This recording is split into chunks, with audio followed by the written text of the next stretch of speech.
Trevor Noah suggests we kick things off with a topic on everyone's mind, vaccine booster shots. They're like a butt lift for your immune system. And one thing people are wondering about is whether they should mix and match their shots, because maybe vaccines are like superheroes. Sure, Iron Man can save your life, but if you follow him up with Captain America, now you have the Avengers.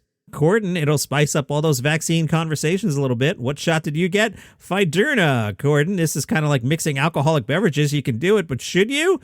Just remember the rule of thumb. Moderna before Pfizer, always wiser. Pfizer before Moderna, some concerna. I love it. Trevor, where it gets complicated is with the Johnson & Johnson shot, which is basically Hawkeye. You know it's better than nothing, but come on, huh? Colbert, the government is... I'm still laughing at the Trevor joke. That's a winner. Colbert, the government is careful to say they would not recommend one shot over another. They're like parents talking to their kids about college. Hey, pick whatever major makes you happy, as long as it's not poetry or Johnson & Johnson. Trevor, clearly someone at the company has to be held accountable for this. Personally, I blame Johnson. Then again, maybe it was Johnson I should blame. No, it's definitely Johnson. Vanity Fair caught my attention with the headline, "Appalling Monica Lewinsky Jokes and the Comedians Who've Apologized." Vanity Fair writes, in this week's episode of Impeachment America Crime Story, titled The Assassination of Monica Lewinsky, both Monica Lewinsky and Linda Tripp, prisoners in their own homes during the Bill Clinton media circus, watch surreally from their sofas as their names and faces are suddenly thrust into a searing spotlight.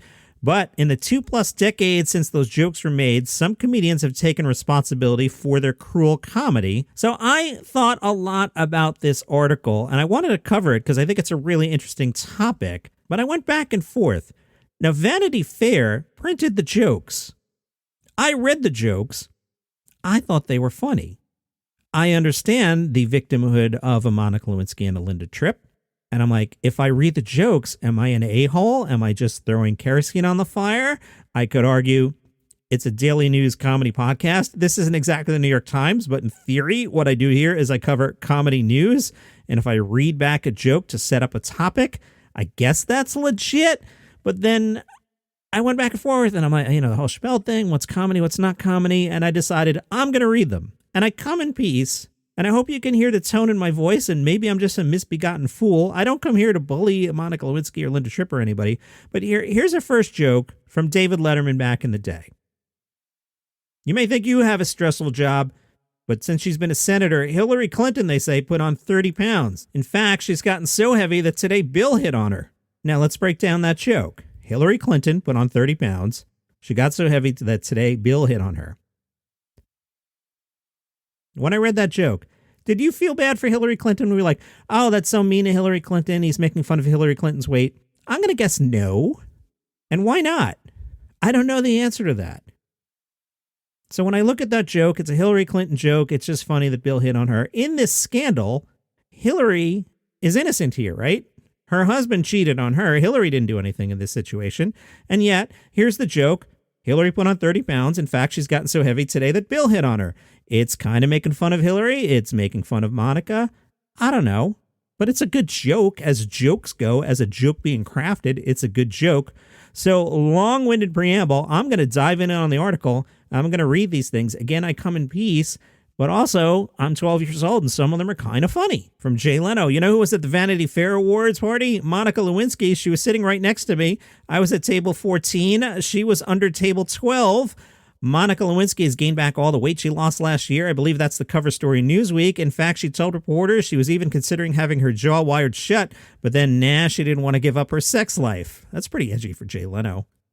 In 2019, John Oliver put Jay Leno on blast after Jay Leno told an interviewer he'd like to see some of the civility come back. John Oliver admitted his own hands are not clean here either. He copped to a gross Lewinsky gag he participated in on The Daily Show, but then he played a montage of Jay Leno's ruthless insults directed towards Lewinsky. John Oliver said at the time, those jokes have not dated well in any sense of the word. And they're pretty rough, especially coming from a guy who complained about late night TV, saying he'd like to see the civility come back. Like the time he did a bit with a fake book about Lewinsky titled The Slut in the Hat. And if that's what he means by civility, may I offer you my new book, Oh, the Places You Can Go F Yourself, Jay Leno. Some more Letterman jokes. Bush went to Wisconsin to a Harley-Davidson factory and rode a motorcycle. It's the biggest thing a president has written since. I can't bring myself to throw that joke away. It's a funny joke, and it's funny that he doesn't actually tell the punchline. So you hear me going back and forth. This also, Vanity Fair, while telling us these jokes are so horrible, printed them. While I'm telling these horrible jokes, I'm kind of snickering and I'm kind of doing it as a news story. So I don't know. This is very complicated. Letterman later told Barbara Walters, I started to feel bad because myself and other people at shows like made relentless jokes about this poor woman, and she was a kid. She was 21, 22. I feel bad about my role in helping push the humiliation to the point of suffocation. Barbara Walters said, good, then we can stop. Vanity Fair jumps back in saying Linda Tripp probably wasn't prepared to see John Goodman portraying her in drag on Saturday Night Live. The 1998 cold open that introduced Goodman's take on Tripp was not much kinder to Lewinsky, who was played by Molly Shannon as an over-sexualized airhead. Representatives for Goodman, Shannon, and SNL creator Lorne Michaels did not respond to Vanity Fair's request for comments. Adam McKay, who was head writer of SNL when the episode aired, said, I didn't have anything to do with the writing, rewriting, or advocating for that sketch, but the sad truth of the matter is the sketch definitely reflected the popular mood at the time. Now that we've learned of Clinton's associations with Jeffrey Epstein, that whole period plays much, much darker. 3 years ago, in an interview with the LA Times, writes Vanity Fair, McKay recalled writing another Lewinsky sketch that was cut from the show after dress rehearsal. In that sketch, which was set in the future, Lewinsky is a Nobel Prize winner with 3 PhDs appearing on a talk show. Despite her accomplishments, all the hosts really want to talk about is the cigar and the dress. McKay is not sure why the sketch was cut, but acknowledged clearly with some awareness that this is probably going to haunt this poor girl for years, which seems kind of ridiculous, given that it should haunt Bill Clinton. Lewinsky herself made a cameo on SNL in 1999. In the 2002 SNL Oral History Live from New York, former staff writer James Downey recalled his displeasure with Lewinsky's appearance. Downey said, I registered my dissent about Monica coming on by writing a couple of sketches, neither of which got on the air. One was about Monica winning the presidential knee pads and the history of the knee pads and that kind of thing. Anyway, Monica Lewinsky's publicist read the sketch. I actually watched the guy read it, and after he flipped through it, he just went, not interested. And I was like, oh, I'm sorry. Does she have some long, glorious resume of achievement, or did she blow the president? There was this attitude of like, Monica Lewinsky does not do knee pad stuff. I thought if I were Monica Lewinsky, I'd have a little more sense of humor. Downey also did not respond to Vanity Fair's request for comment. Vanity Fair writes, after the Starr report was released, Bill Maher actually seemed to blame Lewinsky for the Clinton affair, saying at the time, I think Monica Lewinsky is the one who should apologize to America. She's the homewrecker, and if anybody really owns an apology, I think it's her. Like Letterman, Maher was also affected by Lewinsky's essay for Vanity Fair. Bill Maher told his audience in 2014, I was moved by it. I got to tell you, I literally felt guilty. I remember doing a million Monica Lewinsky BJ jokes, and I kind of feel bad. Maher explained, she says it out there, which is basically, I've spent 20 years in infamous person prison because what? I had an affair in my 20s. People have worse problems, but I'm sympathetic to her. Lewinsky spoke with John Oliver in 2019. During the interview, Oliver asked Lewinsky how she survived the ridicule. Monica Lewinsky said, I actually don't know. It was an avalanche of pain and humiliation. Dane Cook spoke to the Patriot Ledger. They were like, hey, Dane Cook, who did you look up to? Dane Cook said, there were incredible mentorships and friendships. I was a lucky son of a bee to have had my formative years in Boston. Joe Rogan was in the Boston comedy graduating class before me, and he was still there for a minute before news radio. Then you had guys like Dennis Leary, not to mention the dozen or so local legends that have maybe never had a shot with TV, but were monsters of comedy, killing rooms, getting the kinds of laughs you only dream of. That's what we all came up under, all of us. Hey, Dane Cook, sometimes you've been criticized for your storytelling comedy style. Did you ever feel any pressure to change or become more conventional? Dane Cook said, when I watched Don Gavin or Steve Sweeney or even Kevin Knox, I didn't see the setup punchline. I saw them rambling and just rocking. You know, when I would see guys like George Carlin or watch an Eddie Murphy special, I wasn't focusing on the joke writers. I was focusing on the entities, the personalities, the larger-than-life people, because I knew a bit of whirling dervish, you know, antics, bombastic. So seeing somebody growing up like Steve Martin with the arrow going through his head and the white suit and the attitude, I was like, all right, this is where I'd like to exist. That's where I would live in it. So as I started gaining in popularity, I didn't really hear anybody. I knew there were people that were critical. There's always somebody yapping about you somewhere. That's life. That's the internet life. That's the comments section.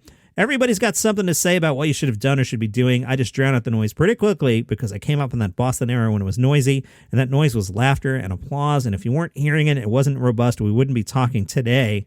It's like, what's that great quote? Whatever people think of me is none of my business. I also subscribe to some people brighten a room by leaving it. And fortunately or unfortunately, there's always somebody that just wants to be in the mix. And if they're not, they've got something to say about you. They're not going to nitpick. They're going to jeer. And there's no sweat because that all winds up to success. I'd rather have people chiming in than staying silent. I will jump in here. Man, when Dane Cook was white hot, audiences loved him. I was running Sirius XM Comedy at the time. Our audience loved Dane Cook. The other comedians did not like Dane. Now, one thing that would come up is that Dane was really popular on, I think it was MySpace back then. And they would like dig at him like, well, he's only popular because of MySpace. Hey, he was quicker to it than you were. Don't hate. The guy's selling out arenas. Also back in the day, there was a kerfluffle between Dane Cook and Louis C.K. Dane was accused of joke theft. Vulture recapped this back in 2011. The accusation entered the general pop consciousness thanks to a 2007 article in Radar about joke stealing in general. Louis C.K. has never out and out said that he believes the material's plagiarized, and itchy butts, weird kids' names, and getting tongue-tied in a moment of panic aren't unique premises. Dane Cook addressed the accusations on his revealing and surprising moving June 2010 episode of Marc Maron's podcast, saying, I didn't steal anything from Louis C.K. How can I really convey to people so that they understand I've never stolen anything in my life? I'm not a thief. Louis backed off the issue saying, I'm not sure he stole the material. I don't know that. I think it's possible he might have seen the bits and absorbed them and not known that he took them from me. I worry about that myself sometimes. It's hard to know where your thoughts come from, especially when you have a thirst for material because you need it professionally. Dane Cook appeared on Louis C.K.'s show Louis. In the episode, Louis C.K. writes, directs, and edits it. He wrote Dane Cook into the storyline as the means by which Louis C.K.'s character must acquire concert tickets for his daughter.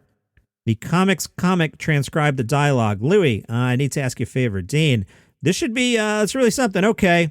Look, I know that, what? I have a daughter. What can I do for you? I have a daughter. She just turned 10. She had a birthday. She wants to go see Lady Gaga. Lady Gaga, awesome. And I know you have the same promoter as her. Yeah. So I was hoping that you could help me to get her tickets for her birthday. I could totally do that for you. I know Lady Gaga. You do?